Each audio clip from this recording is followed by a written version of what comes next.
All right, John. Well, it's always good to hear from you, too. So thank you for checking in tonight, both of you. All right. Anyone else like to check in before I close the net? Please call K7 RLH. That's good. Y'all got a ham radio license? Do you ever listen, at least? This is cool. This is a little net that we have in North Carolina. I didn't get anything but a couple of burps. It goes to a repeater, so you don't need much of a radio. But this radio is really small. Look how small it is. It's like the size of one of those little FRS radios. Let me turn it down. It's like a little FRS radio. It'll go on VHF. I'm on VHF right now. It'll go to UHF. See? There's UHF right there. I can listen to the aircraft on here. I can listen to radio, I think. It's got a little light, too. See, a light on it. Wow, these guys are loud. Anyway, you don't have to know Morse code anymore for your ham license. These little radios, this one here is a 5-watt radio. He's interrupted. Stop it.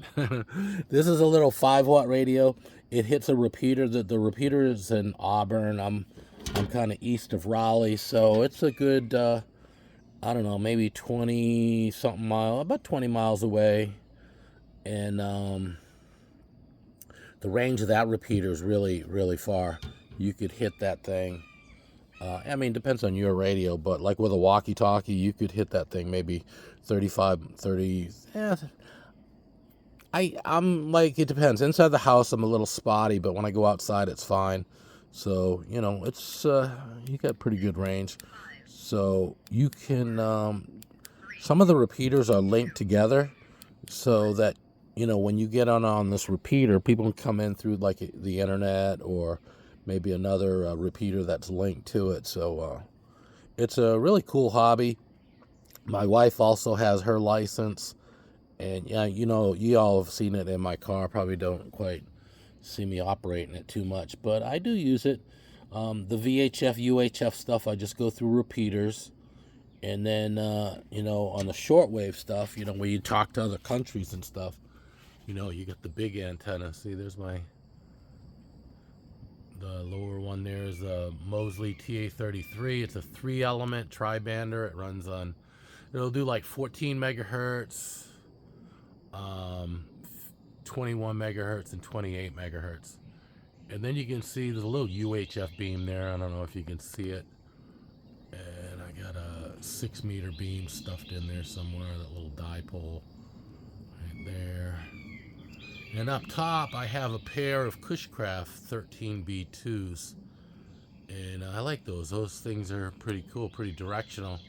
You know, it's really sad though, because MFJ that own Cushcraft, they own Ameritron. Oh my God, the amplifiers, the Ameritron amplifiers, all that stuff going out of business. That's a huge hit. Amateur community. You know, we have the big manufacturers. They charge more. MFJ had cheap stuff. MFJ, I don't know what it stands for, but I call it Mighty Fine Junk. Because you either like it or you love it or hate it, and it's kind of amateurish quality, but it fills a niche, you know. So let's see who else is out here on ham radio land. They said that the reason why they're closing down was parts issues. They couldn't get parts.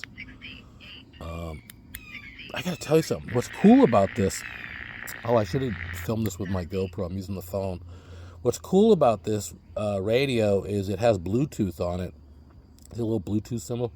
So I have an app on my phone. So if I'm out of town, right, let's say I'm over by the beach, I can just bring up the app on my phone. It shows me the local repeaters. I select them. I say where I want to stuff it into this radio, like what channel numbers, and I hit a button in it. Pushes it right into the radio. No more keying in the frequency, the uplink, the downlink, the tone, all that crap. You don't have to do any of that anymore with these. So this is the way, you know, technology is going. It's a cool thing.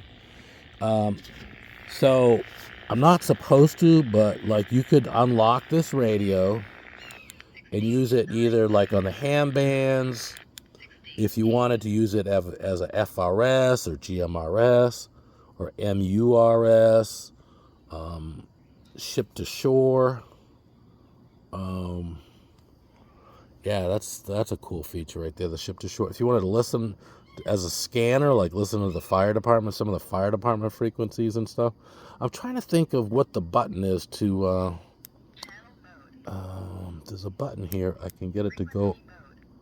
Is the VF frequency mode is when you key in a frequency, but I don't know. I don't remember. Okay, that's to listen to the input.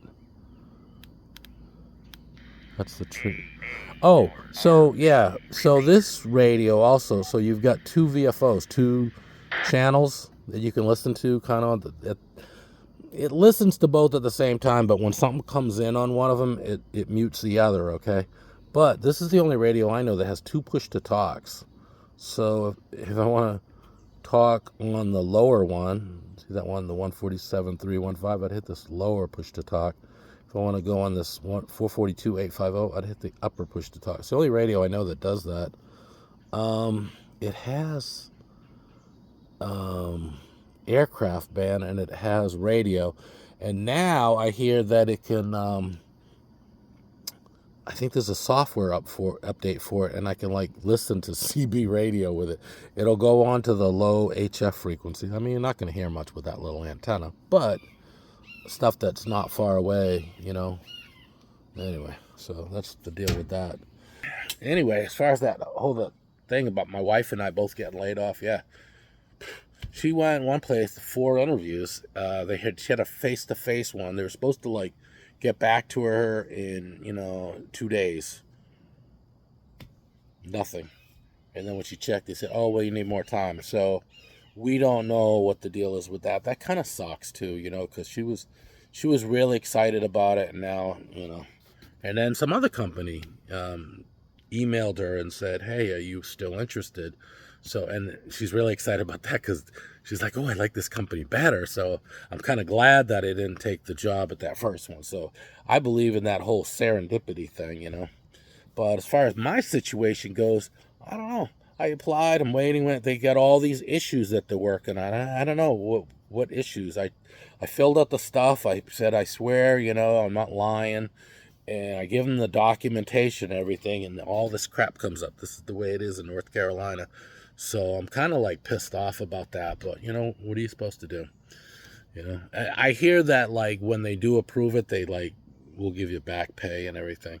But I mean, I'm just pissed off at just a bunch of little shit, Sorry, but I'm Italian, so it's going to come out. And look, I got my dad's glasses on today. They didn't pick up our freaking trash. We put our trash and recycling out. My house, they picked up the recycling. They didn't pick up the trash. You try to call, they're closed on the weekend. I'm like, what the hell is this, right? And then check with my mother-in-law. She's lives like a block and a half away. They didn't get her recycling or her trash. So, yeah, this is just like, don't you ever feel like everything's going to shit? Okay, so, back to the toys, the little amusement things. I don't know. It's just the way it is. Yeah, I don't know what else to say about this. But listen, if you don't have a hobby, you ought to consider amateur radio. It's really cool. It's like the fun part of CB, but without the. I don't know, to me, I like CB. It's like the Wild Wild West. It's like, I don't like what you have to say. I go key down on you. With amateur radios, that's against the rules. No, seriously. And just because you get your ham license doesn't mean you can't have a little fun on CB have a beer and get a couple beers and get on with the CBers, right? But yeah, it's pretty cool. We have all different modes, frequency. It's not just voice, right? Some of the people are really into this this digital stuff, where you can. I don't know. You can go real far distance when you use some of these digital modes. And the earliest digital mode was Morse code, right? We used to... And yes, I learned how to do that. And that's something I dreaded when I was learning it, and then after I started doing it for a while, I kind of liked it. I was just on CW, they call it CW, Code Wave, earlier today. So anyway, I don't have much for you today. I just wanted to run that by you. I'd like to show you some of these hawks. These things are unbelievable. I got like a bird feeder out front. My wife told me that they sit out there and they stalk the birds and stuff. The squirrels, I haven't caught one. I need to like set up a camera out there to watch them, because that would be something to get that on video of the hawk taking something away. But yeah, well, it looks like this net is still going. Yeah, sometimes they're convenient. You know, these guys here. On a AZ640 high gain. They, talk from their heart. It's not all prim and proper. It depends on the group. There's some people that are pretty lax.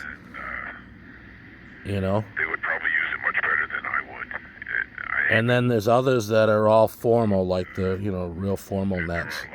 Usually the ones on like HF and stuff, and some of the traffic nets and stuff. But I love this little radio. Do you know this radio was only like this radio with an extra battery, programming cable, charging cable with the wall wart. They actually include the wall wart. 2 antennas, a microphone that can plug in here, and then you could like clip it on your shirt. So if you do public service or whatever. I mean, all this stuff, it was like $39. And I bought a different one from the same manufacturer. I had a problem with it. And I said, I sent it back. It was Amazon, all right? I didn't like it. I sent it back, right? And then I did this review. I said, hey, this thing's got a problem. And I did. Mine had a problem. Let me wipe the lens on here. Hold on. Yeah, okay, that might be a little clearer. Mine had a problem. And so, Amazon was cool. They refunded me my money. Then the manufacturer reached out to me and they said, hey, we apologize you had a problem. We'd like to send you out another radio for your trouble. Try it, see if it works for you, and if you like it better, if you would be so kind as to change the review. And that is really fair, right? It's like sometimes you go to a restaurant, even though the review wasn't good, and then you have a great time, because sometimes people just have an off day. Sometimes there's an off product. So I just was pissed off. I just said, hey, mine didn't work. I didn't say that they all suck. But I had seen online other people had a problem with it. Anyway, the one they sent me out worked fine. Everything was great. So I tested it. I tested spurious. I tested for harmonics. That's a big thing about these Chinese radios. I tested it for harmonics, and it was really good. There wasn't any harmonics on it. So, there was a little bit, but not. It was all acceptable, all legal limit too. I like this radio better than the other one, but they gave it to me, and now I got like a whole collection of these little walkie-talkies. But I like this one the best, I think, because it's so small, I can just slide it in my pocket. Look at that, the size of my hand.